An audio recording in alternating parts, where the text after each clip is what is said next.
Welcome back to Lux Insider with me, your host Anita Khatri. This is our last episode for 2021. If you have stayed with me all through this season, I would like to thank you from the bottom of my heart. You all have been the reason I have been coming back every week. Today's episode is a quick recap of what the year 2021 looked like in the world of luxury. 2020 was a washout year even for the luxury industry. Brands were forced to halt manufacturing with negligible sales for 2 months across the globe. To add to this, disrupted supply chain and logistics, drop in sales, downsizing, company restructures, travel restrictions further affected the industry. As we moved into the festive season of 2020, many global markets were hopeful of the revenge shopping phenomenon touching their respective markets as it did in China. India too was hopeful of the same.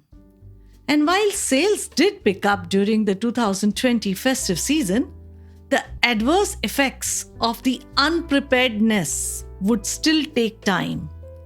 I'm sure you agree that the Indian luxury industry then placed its hopes in 2021.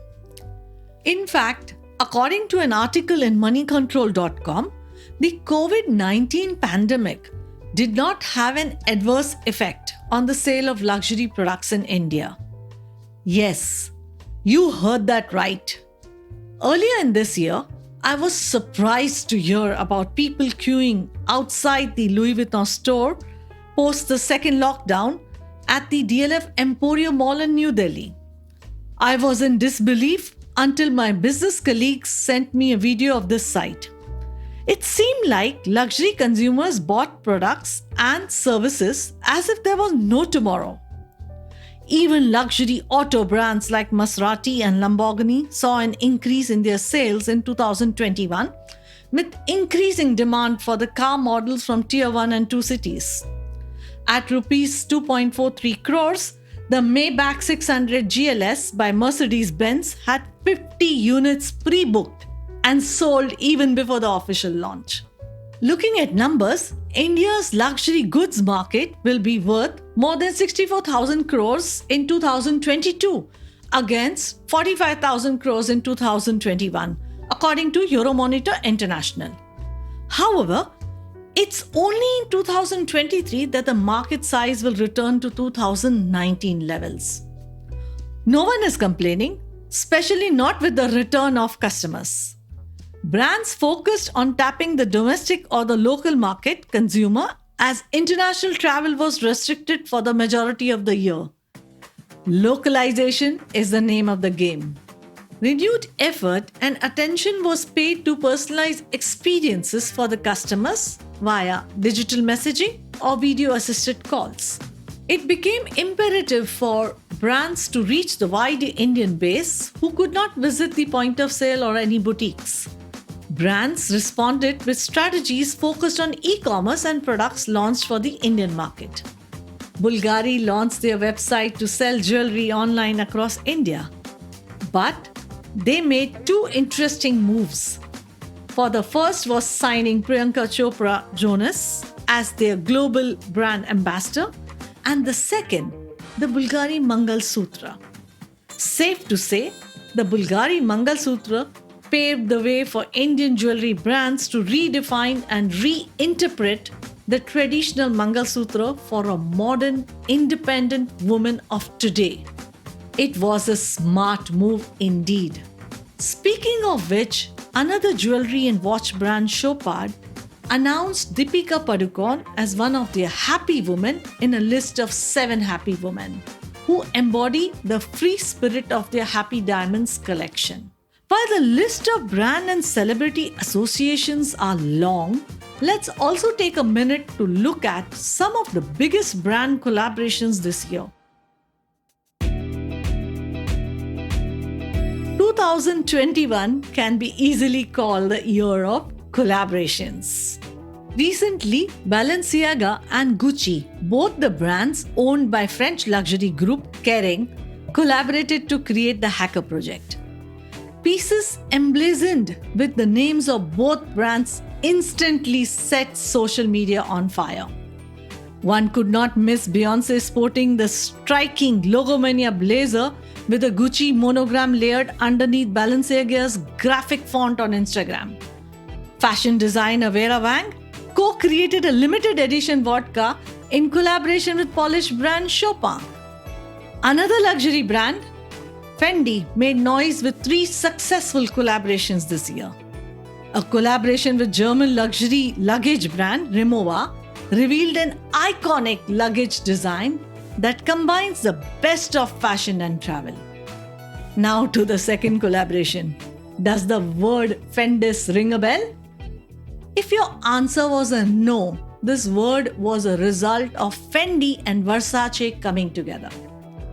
Fendi directors Kim Jones and Silvia Venturini Fendi designed 25 Versace looks, while Donatella Versace reciprocated with 25 Fendi ensembles. Fendi's third collaboration was with Skims by Kim Kardashian. The limited edition capsule was sold out the day of its launch. Speaking of sold out items on the day of its launch, how many of you tried to get your hands on Sabyasachi with H&M collection? Everything was sold out within an hour of the collection going live. Circling back to brand collaborations, you heard about Patek Philippe and Tiffany launching the Nautilus Reference 5711 collection on Lux Insider. That was a watch and jewelry giant collaboration. Luxury car brand Rolls-Royce collaborated with another Swiss watchmaker, Bovet 1822, to create unique timepieces for its first boat-tail coach-built commission. It came with a price tag of over rupees 200 crores. The pair of reversible tourbillon timepieces are each designed not only to be worn on the wrist, but can also be used as table clock, pendant, or pocket timepiece, or placed as the boat tails timepiece. Interesting, isn't it? This year saw many brands collaborating with brands. It forces me to think about what are the driving factors for brands to collaborate. Maybe when 2 brands come together, their main objective is to offer unique and innovative products or experiences to customers, giving both brands a competitive advantage in the market, increase market share, and of course, enjoying higher return on investment and increased profits. I do not have a foolproof answer to this, but if you have thoughts on this, I'd love to hear them. You can write to me at anita.khatri@gmail.com or reach out to me via my social media handles linked in the show notes. Now, moving from collaborations to business deals. 2021 saw not 1 but 4 Indian fashion brands sell their stakes to local conglomerates. The $8 billion Indian luxury market, largely dominated by domestic fashion designers with a few international players, is evolving and growing. The reason for this can be attributed to the Indian diaspora seeking out access to homegrown designers, along with the growing middle class who are splashing out on bridal outfits. The flurry of acquisitions signals a stir in India's fashion investment scene, with a new focus on homegrown Indian brands like Sabyasachi, Tarun Tahiliani, Ritu Kumar, and Manish Malhotra by the big Indian giants. Only very recently, Reliance Brands picked a 60% stake in designer Anamika Khanna, aka OK brand. Reliance Brands and Aditya Birla Fashion are racing to snap up local designers to help them scale into international brands amid the global pivot to digital. Events and exhibitions made a comeback in the second half of this year, starting with the Cannes Film Festival. Wasn't model Bella Hadid looking stunning in a Schiaparelli couture black gown paired with Chopin jewelry? Not to forget the fashion statements made by Kim Kardashian and Rihanna at the Met Gala. It sure got Balenciaga trending on social media. Having attended a watch exhibition after 2 years at the Dubai Watch Week, it made me realize the importance of physical events. After all, virtual exhibitions do not always communicate the warmth of meeting people or the opportunity to experience the products. Having said that, this episode would be incomplete without a discussion on the top trends adopted and adapted by the luxury brands. If you have joined me in my previous episodes, I had mentioned sustainability is the current buzzword for the luxury industry. This trend is here to stay. Hermes partnered with California based startup MycoWorks to develop a sustainable textile made from mushrooms. Another example is that of fashion brand Stella McCartney, which released their first ever prototype garments, a bustier top and trouser made from mycelium material. Mycelium here is the vegetative part of the mushroom fungus. The French luxury fashion house Kering and Maison Valentino have pledged to ban the use of fur in their collections. To know more about such initiatives undertaken by the brands, you can listen to our episode on sustainability on Lux Insider. The second buzzword of 2021, NFTs. While brands have speeded and adopted digitalization here in India, internationally, luxury brands have moved a few steps ahead. NFTs ruled the roost this year. What are NFTs? An acronym for non-fungible tokens, they are a cryptographic asset created through blockchain technology. It allows for the exchange of value through a medium that cannot be replicated. The birth of NFTs proved to be fashion's only hope of getting back on the fast-paced tech train, as it missed its opportunity with e-commerce. When e-commerce first arrived on the scene, many brands were uninterested in moving forward with the new platform at that time. The fashion business approach to tech has since evolved. Brands under the LVMH group were one of the first to use NFTs to determine the authenticity of the products. Gucci introduced product offerings such as one-of-a-kind sneakers as an NFT. NFTs are also used as tokens to connect with customers in a unique way, tell their story, and reflect their values. NFTs make it possible for luxury brands to create priceless, irreplicable experiences for customers, which in turn improve brand awareness, engagement, and boost sales. Another interesting trend was luxury brands tapping the gaming industry. It was all about creating awareness and engagement with millennials and Gen Zs. Gucci, Balenciaga, and Louis Vuitton were at the forefront to tap the world of gaming. Gucci made headlines by selling a digital version of the Gucci's Dionysus bag with B at an astonishing $4,000, outshining the value of the tangible version of the bag. The brand collaborated with Roblox, an online gaming platform, for this experience. The result was a Gucci Garden exhibition where consumers had their avatars try on various branded items and make purchases.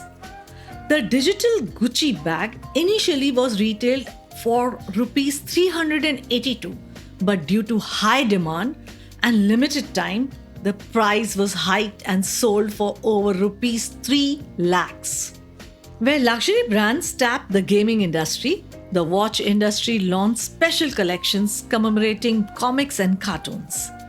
I'm talking about Audemars Piguet and Marvel.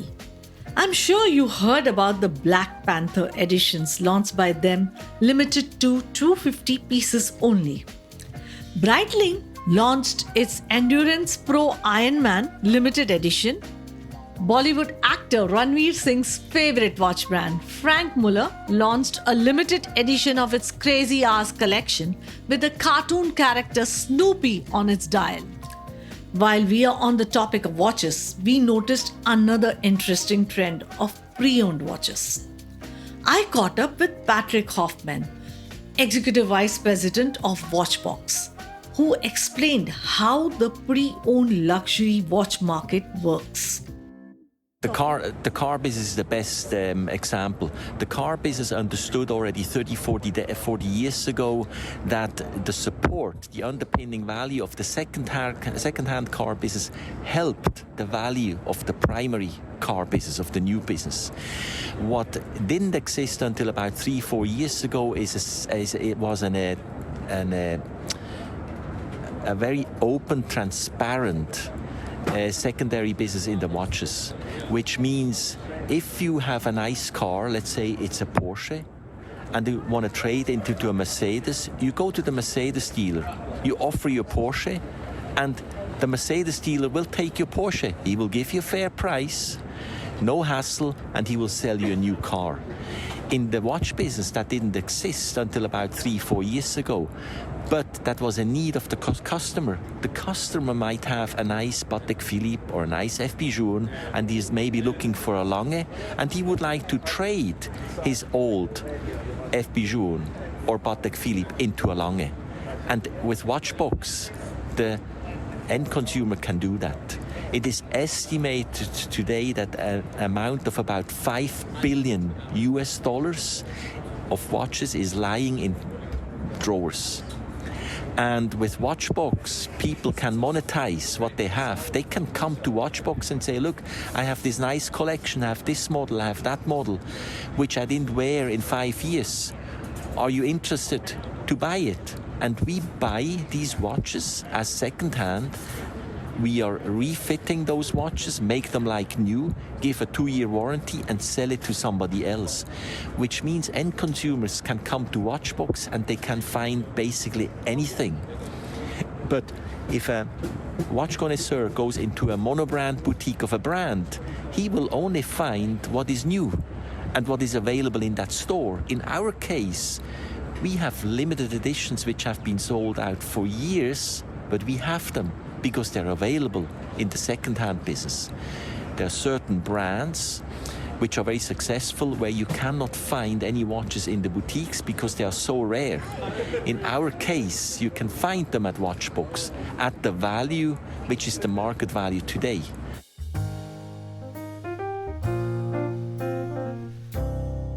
In India, the pre-owned luxury watch space is a niche within a niche in the 6,000 crore Indian watch market.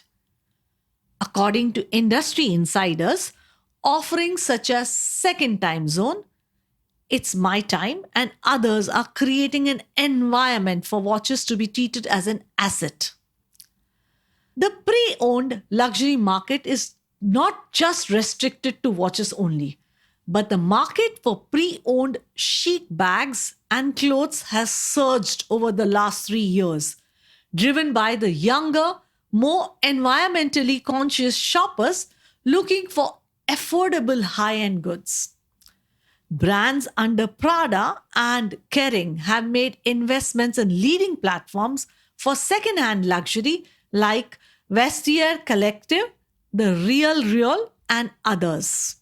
While there were highs, there were lows too. The fashion industry mourned the loss of Virgil Abloh and Alber Elbaz. It is an industry loss, however, their creations will live on. Also, fashion couture brand Ralph & Russo, watch brand HYT, jewelry and watch brand The Grizigano filed for bankruptcy.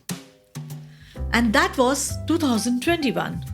Sustainability, NFTs, collaborations, and avenues into the gaming world, that sums up the year that was 2021. 2022 seems to be a promising year for the luxury industry. I cannot wait to see and experience what 2022 has in store for us. With that, it's a wrap on this week's episode. Thank you for listening and wish you all a very happy new year. I'll be back next week with a new episode. Until then, I'm your host Anita Khatri, and of course, subscribe to this podcast if you haven't already.